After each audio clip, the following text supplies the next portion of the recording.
the subject of silver in Mexico is well grounded. I mean, it's not something that a few people are thinking about. It's something that is shared by most of the population, is aware that there's a program to monetize silver. They don't know exactly the details, but they know that there's a program, there is somebody pushing for that, and they identify me with that program.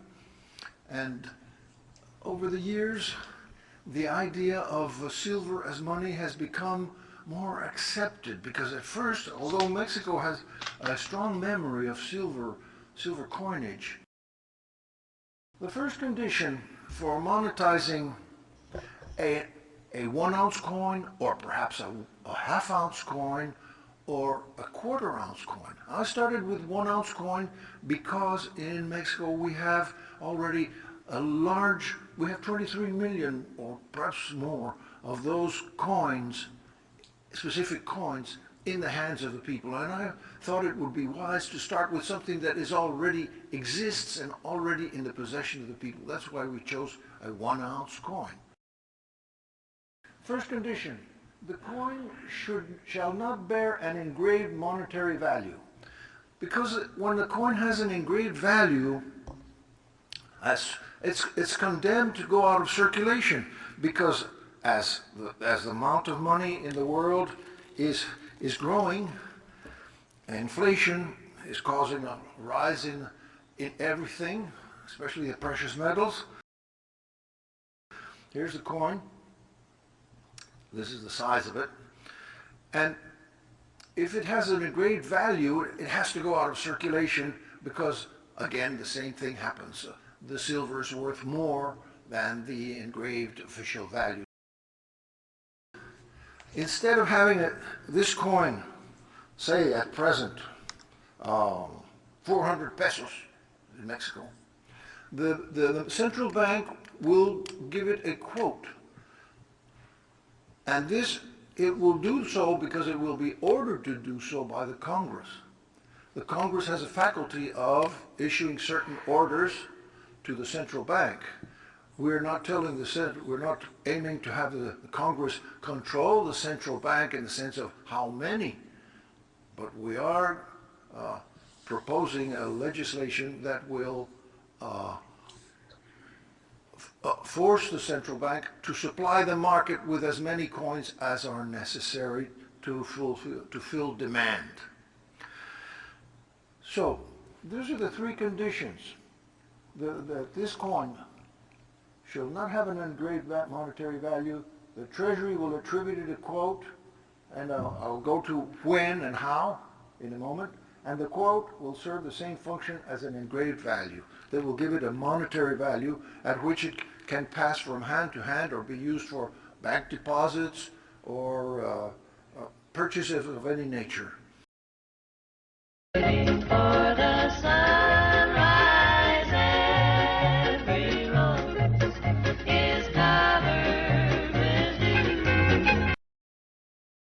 The silver inside the coin was worth less than half of 1 peso. It was something around 48 cents here, you can see. All this was fiduciary component and a seigniorage for the central bank. And the nominal value didn't go down. You see, the price of silver did go down. In the 30s, the price of silver fell, but not the nominal value. And we do the same thing with this coin. We do not let the nominal value reduce. It stays stable until it reaches a new melting point, and then it can go up. This coin, the Mexican peso 72% fine, could not be adjusted because the value was engraved. But if the value is not engraved, then we can have a new quote, and the silver will continue in hands of the public permanently.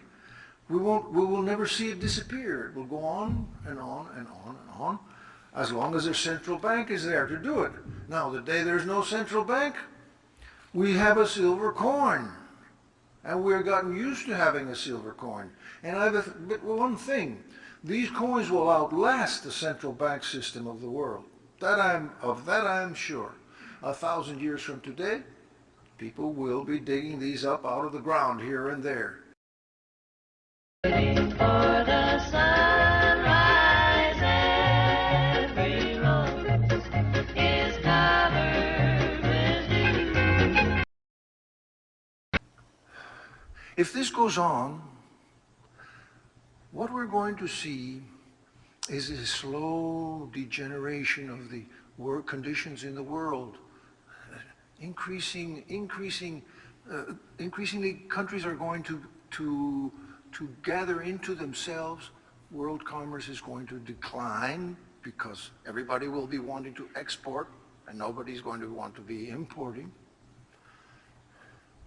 This is what I see coming if we don't have some reform in the international monetary system. By minting real money, the prevailing paradigm of fiat money issued exclusively by the central bank and its related system will have been broken. The state, through the treasury, will be creating true money. This is very important because there is no, at present, there is only fiat money in the world. And by introducing in one place some real money into circulation in parallel with the fiat, we'll have broken the paradigm and things will never be the same. That we have to puncture the last bubble. And what is the last bubble? The last bubble is the world currencies. They're all a bubble. They have no intrinsic worth. It's all air. Every currency in the world is a derivative of the dollar. There are no independent currencies. They're all linked to the dollar because they all have reserves in dollars. That means they're derived from their worth from the dollar. And the dollar is itself nothing. This is the ultimate bubble. And we better get busy and puncture this bubble. It's time we have to do this. This is a thing that has to be done. And I think that puncturing the bubble and starting off with placing silver in the hands of the public and deflating the paper or digital currency bubble little by little, people will fall back on silver.